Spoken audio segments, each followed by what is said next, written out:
Here we're looking at application of the actual equity valuation. Okay, so we have a good idea of how to value certain assets, and we have an idea of different types of value that we can possibly get. When looking at concepts and models that we need to accomplish, there's a few things here that we need to highlight, because valuations we know can be quite tricky. It can be difficult to identify what something is actually worth. So in order to do so, we need to look at overpriced, underpriced, or fair value. When do we want to buy? Okay. When something is underpriced. And sell? Sorry? And sell? And sell when something is overly priced. Correct. Okay, so we buy when underpriced and sell when overpriced. When looking at market expectations, okay, we spoke about news and how news can affect the market. So what is an expectation?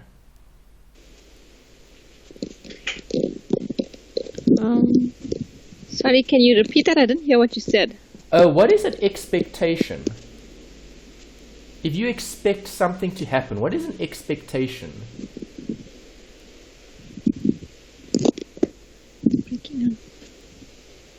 What is an expectation? It's something that you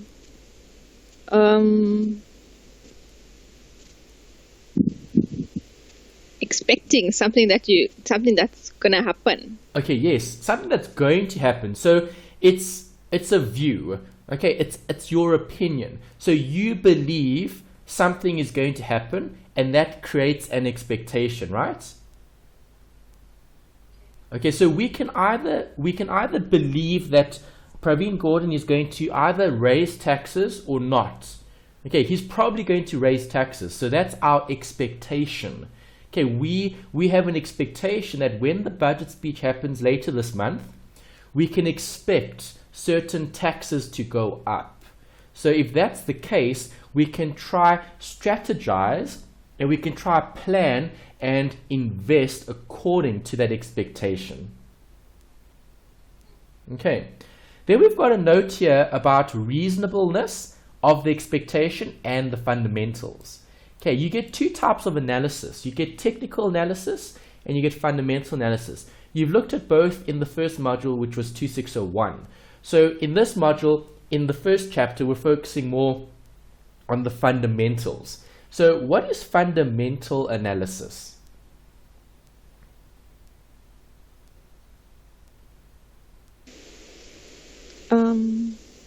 I would say like the foundation of something. Yes, okay, so can we measure those things or not? Yes, we can.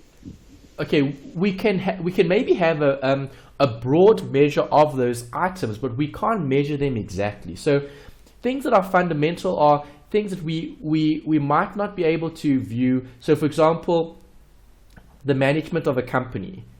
Okay, can you measure the managers? You can't really measure managers, but you can view their track record, you can view their experience, you can view their qualifications, and based on that, that gives you a view if they're a good or bad manager. Okay, you can measure their actions in terms of performance. So you can measure how many sales did they make. You can measure how many hours did they work.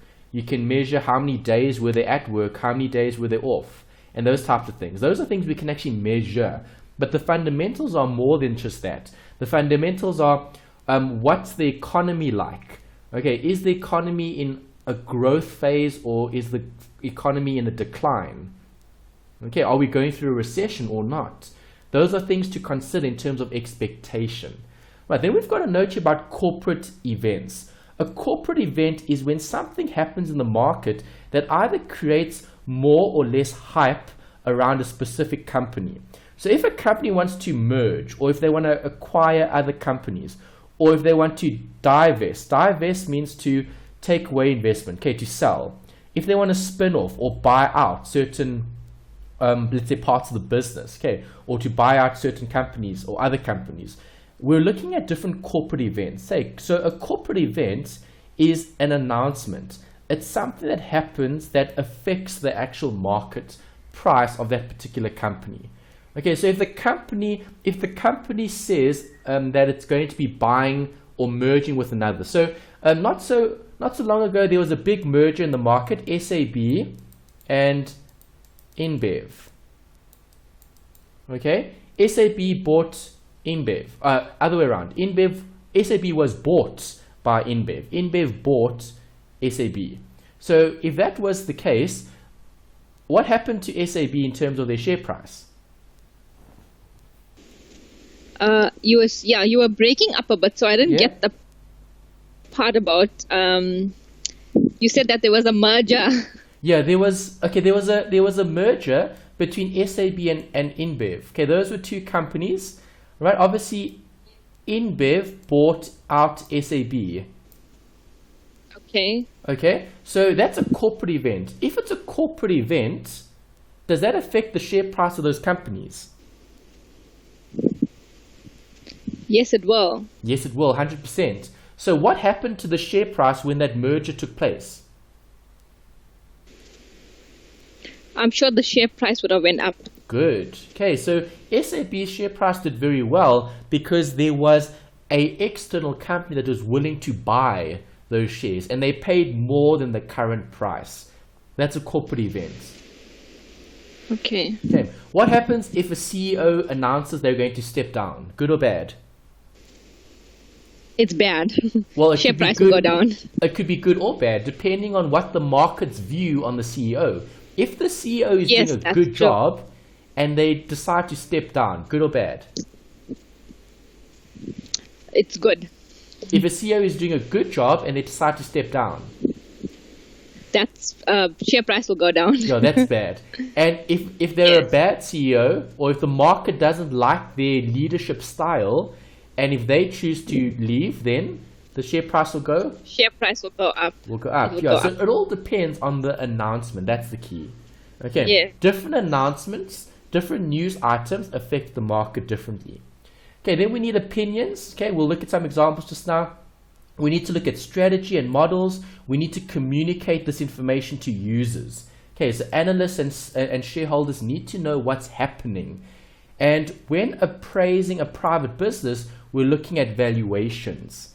Right, so all of these factors, those are different factors and concepts that we can use in order to determine value. Okay, so let's have a look at one example. All right, here's an example. This is an article from News 24, well, Fin 24 actually, okay? The group of companies, Media 24, and then they have an article here about Kumba. Kumba to pay 2.5 billion as a tax bill. The shares dive most on JSE. So this was today. This was February the 3rd. This came out around 10 o'clock this morning. This was the article that was posted. So what was the corporate event? The slides are coming up a bit delayed on my side.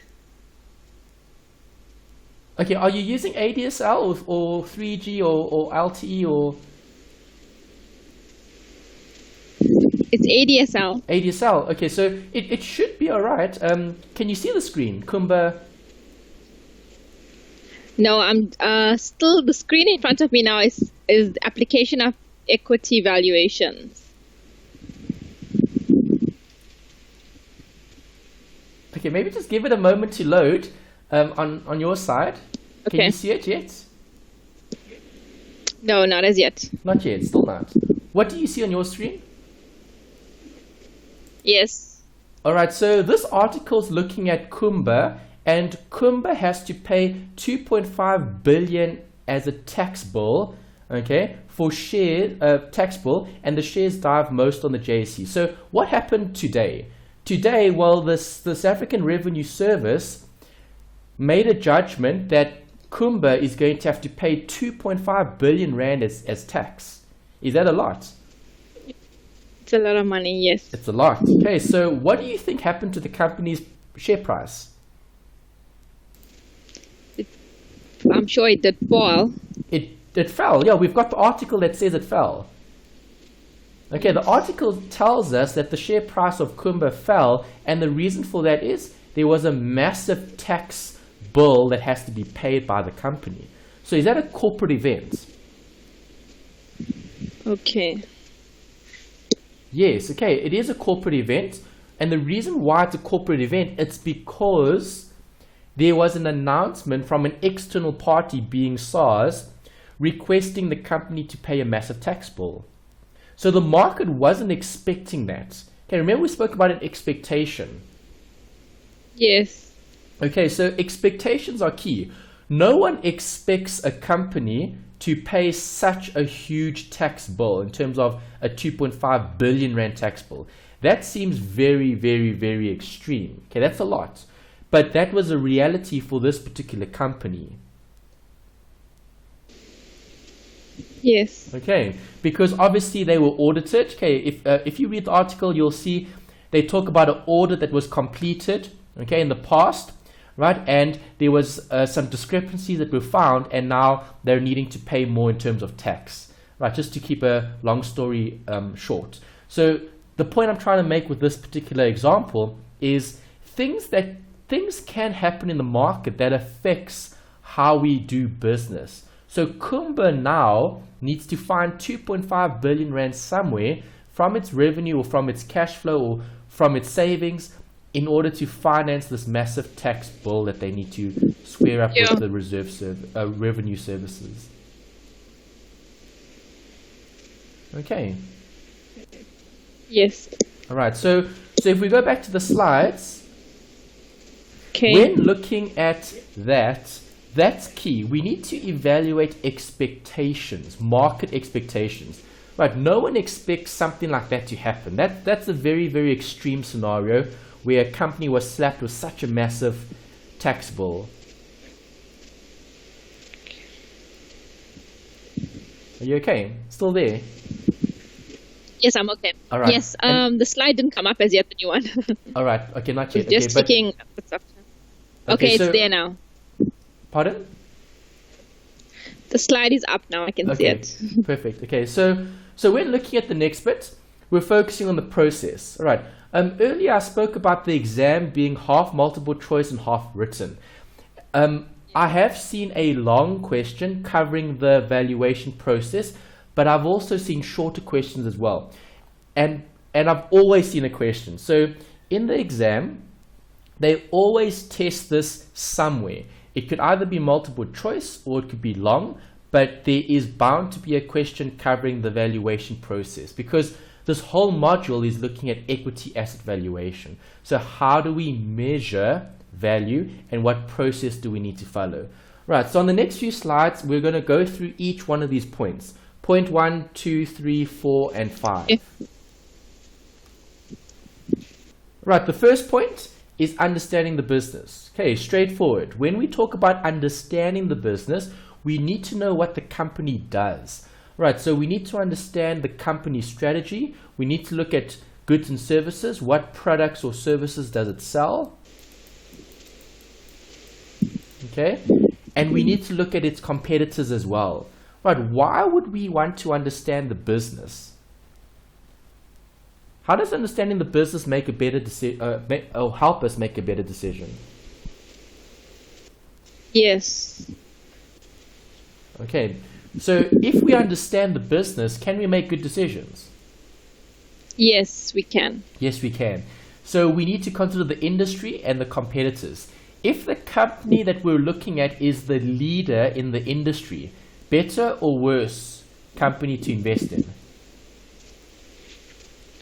Sorry, can you say that again, please? If we have the leader, so we have a leader in that particular industry, okay, a business that's the leader.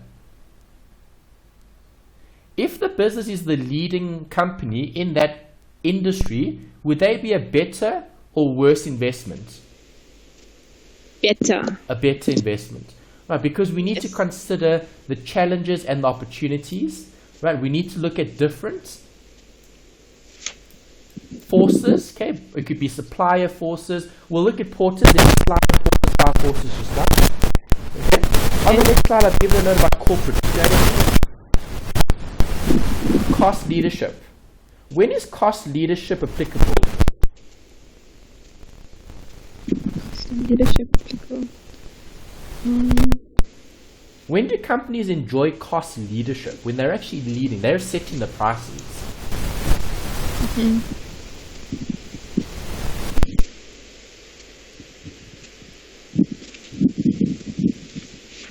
Any idea? No.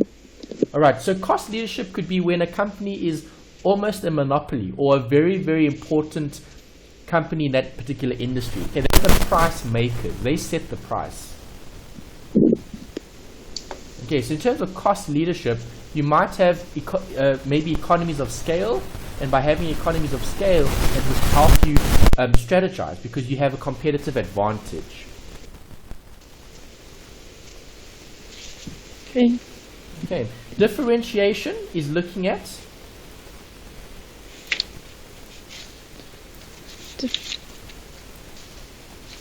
uniqueness. Okay. Unique.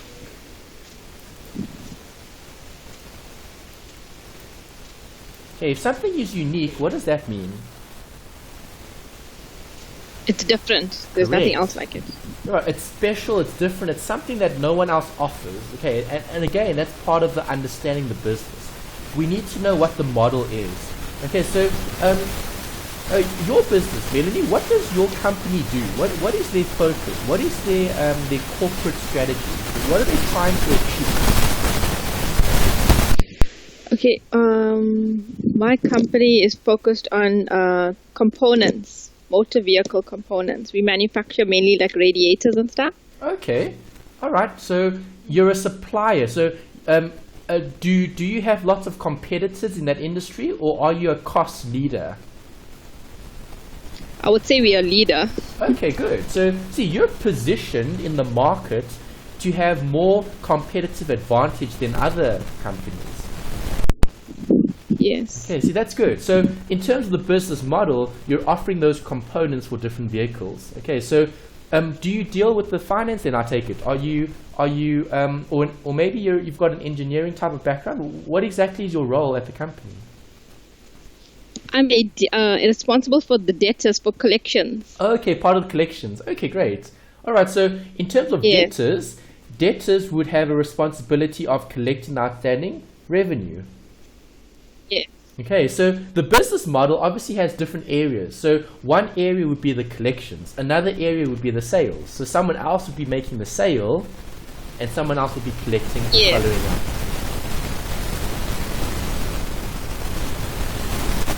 Okay.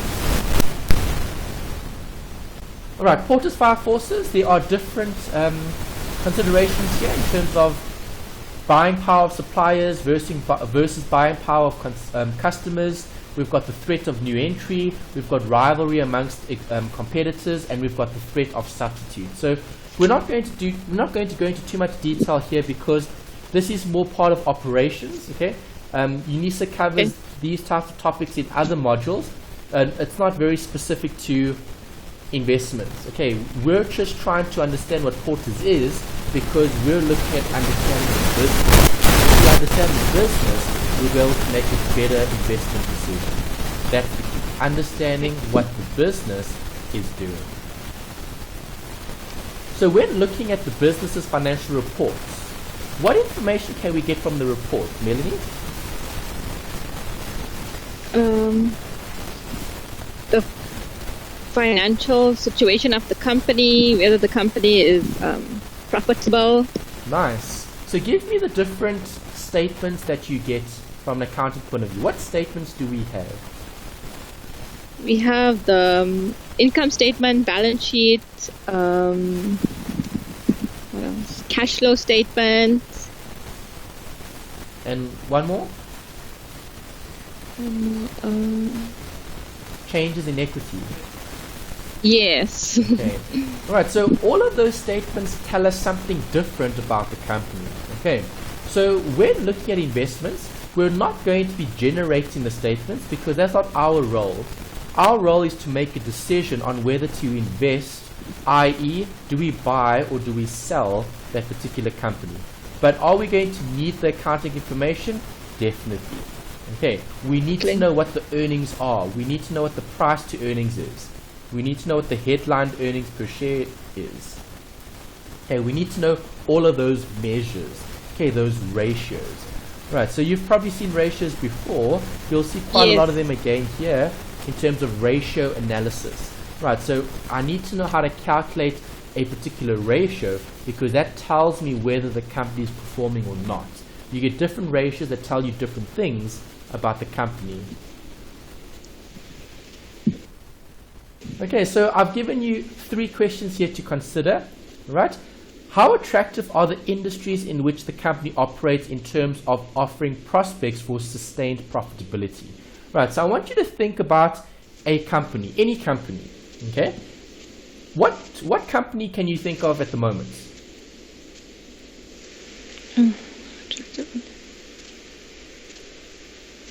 Choose a company. My company, we call Marley.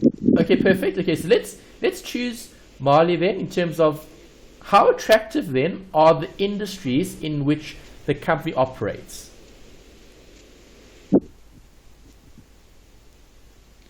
How attractive are the industries?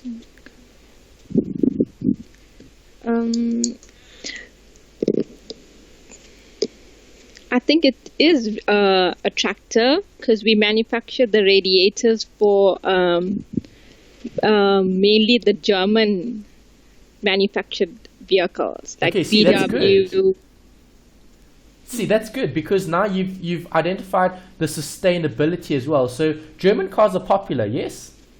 Yes. Okay, so in terms of how attractive is your industry, it would be because there's a demand. There's a product of high demand for those vehicles.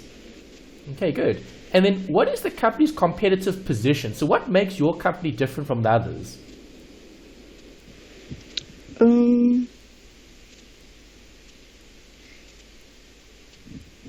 I'll say it's different because we manufacture the components for the German vehicles. Okay, so does that give you a competitive position?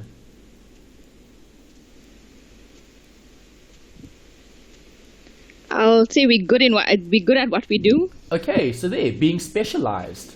Okay, that's good. That's being competitive. So if you're a specialist in a specific area, okay, that gives you a competitive advantage. Okay, nice. And then how well has the company executed its strategy? So what is the company's vision? What are they going to do in the future? Are they going to only continue producing German radiators, or are they looking to expand, or what's the future prospects?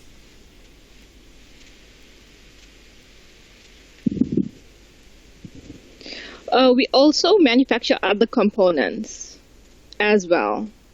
I'm not sure if you heard of our group. An international company. Okay. I'm not too familiar with your specific company. I would have to do more reading to find out more. But but so your company is expanding and producing other components as well.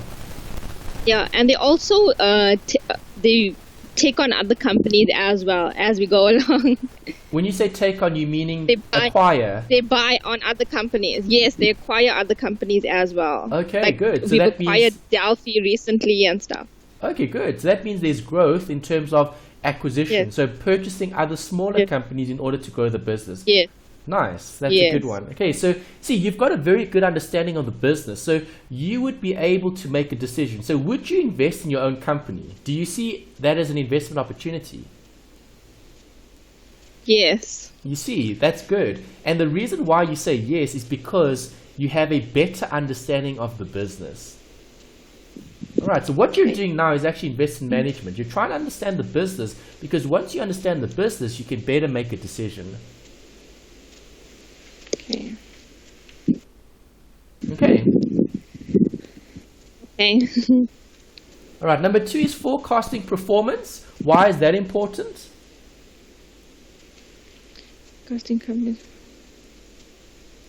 Forecasting company performance. Why is this important? Why should we forecast? For the future. Yes. Okay, and it's important to have a view. Do you agree? Yes. All right, so we have a top-down and bottom-up approach.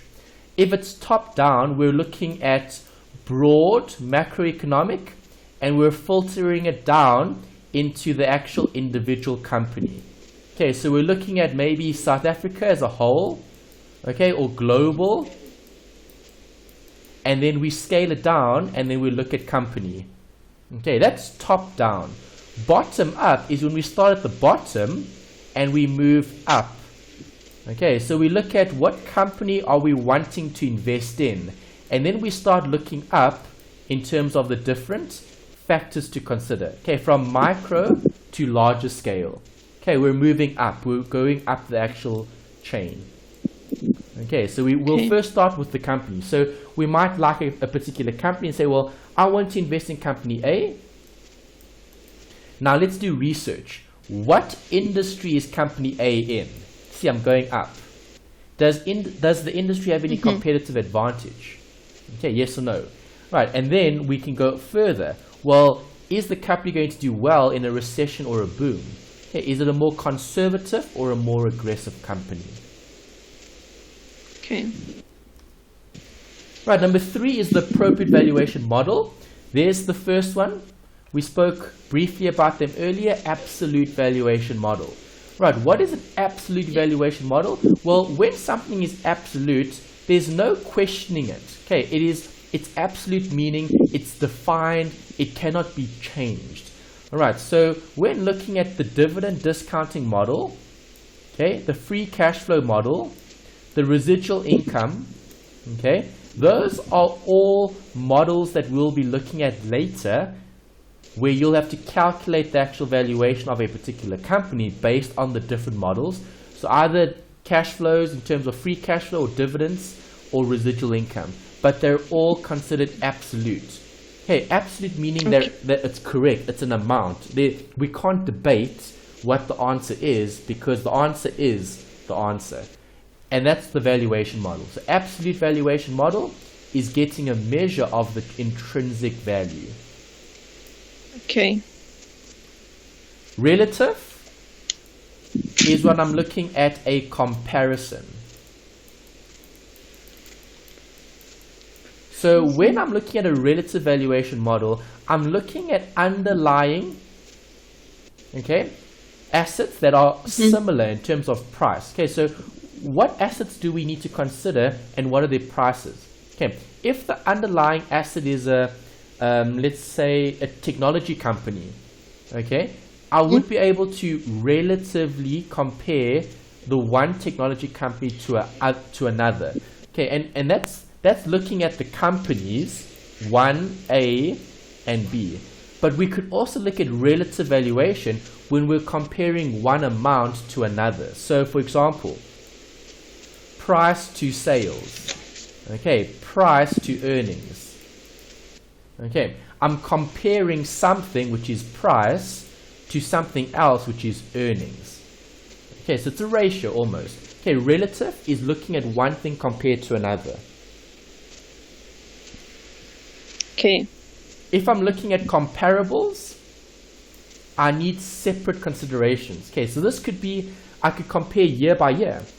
Okay, we could have 2014, 2015, 2016 as 3 separate years over the last 3 years, right? And we could take those 3 years and look at those headline earnings per share, okay, or profitability, right? Comparables, right? So as I said, this is introduction. Don't worry too much about all the detail. The detail comes later. Okay, when we look at these models, we'll look at price to earnings in more detail.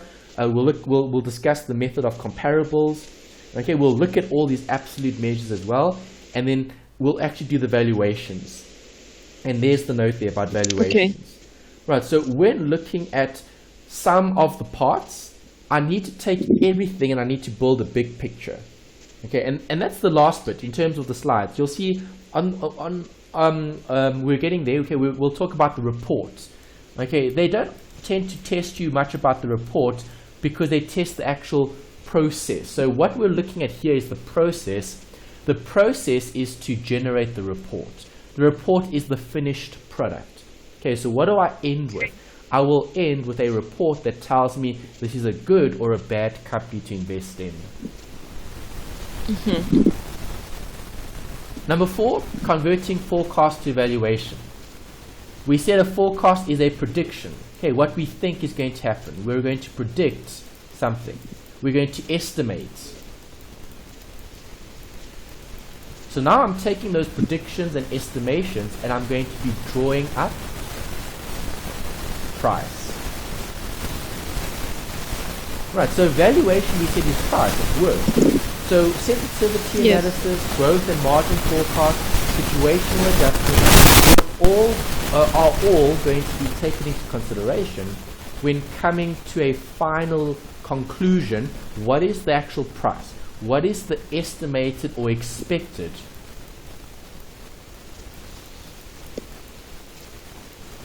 price? Because remember, your expected price is what you're willing to pay for it. Then if you have what you're willing to pay for something, you can then go to the market and actually buy it. Right, because remember, where do we buy stock or shares? Sorry? Where do we buy stock or shares?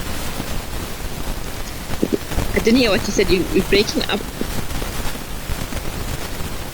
Oh, sorry, Melanie. Hello? Where do we buy stock or shares?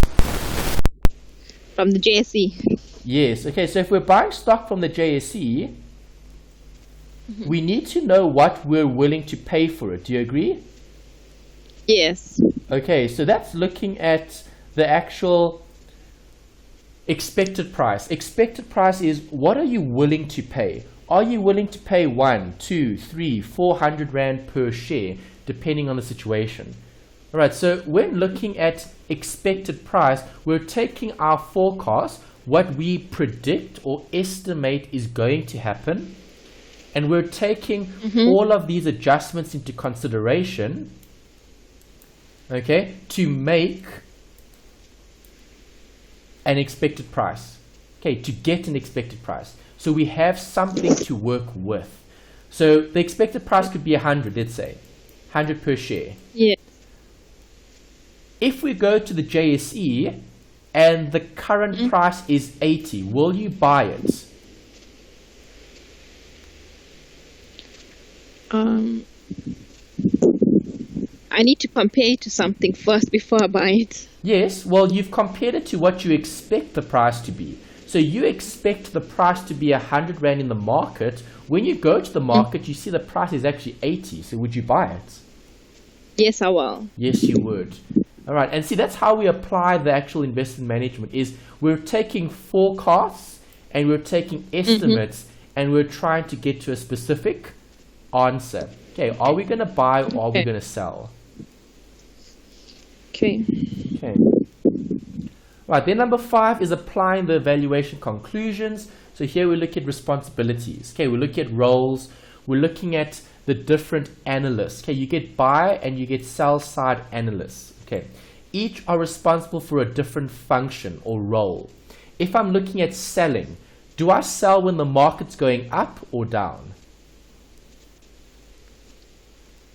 When the market is going up.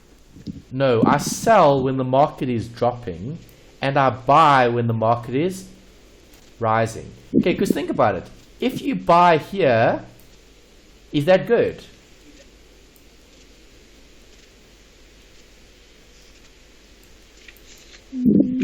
If I buy here, is that good? I can't see what you're showing me. It hasn't come up as yet.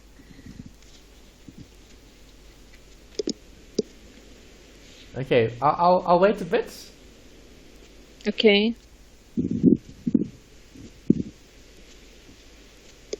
Has the slide come up yet on your side? Yes, slide 30 we're looking at. Yes, we're looking at the buy side, yes. Yes. Okay, so if I buy there, okay, is that good?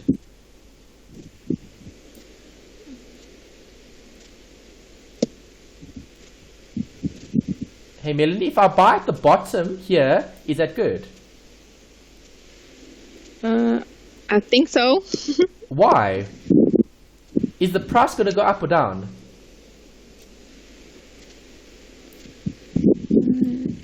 down. It's going to go up. If I'm buying, I want the price to go up. Do you agree? Okay. Yes. Okay, if I'm selling, do I want the price to fall? If you're selling, you want the price to go up. No, if you're selling, you want the price to fall because you don't want to sell it at a higher. Because think about it, Melanie. Okay, let's talk about that dress that you bought. $250. Yes. Okay, so let's say you paid $250 for the dress. Now, you bought it. So do you want the price to increase or decrease? If I'm selling it, I want it to increase. Okay, no. Hold on. Okay, if you're... Okay, we're talking about the act of buying it. So I buy the dress at $250. Okay, do I want the price of that asset to go up? Yes. Yes, because I want the dress to be worth more because it's an asset that I've bought. Yes. Does that make sense? Yes. Okay, so now the opposite. If you're selling, so now if I sell the dress at 200, okay, I sold it at 200. If the price goes up, then I made a loss because I shouldn't have sold it at 200 because I could have sold it at more if the price went up. Yes. Does that make sense?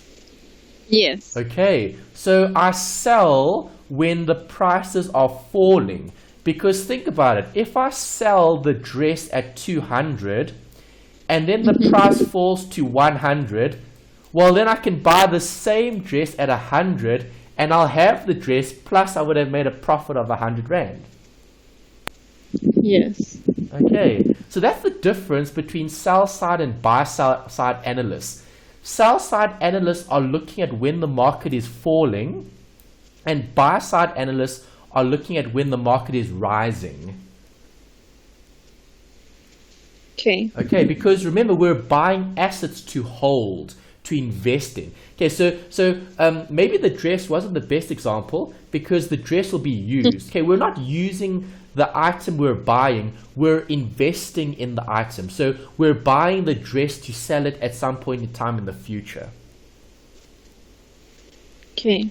Okay, right. It's a slightly different, let's say, application because we're investing. We want to sell things at a profit.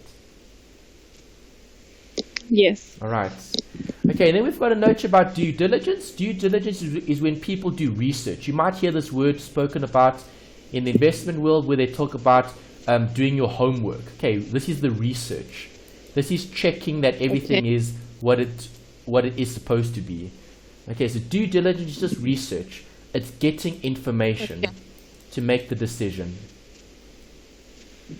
Okay.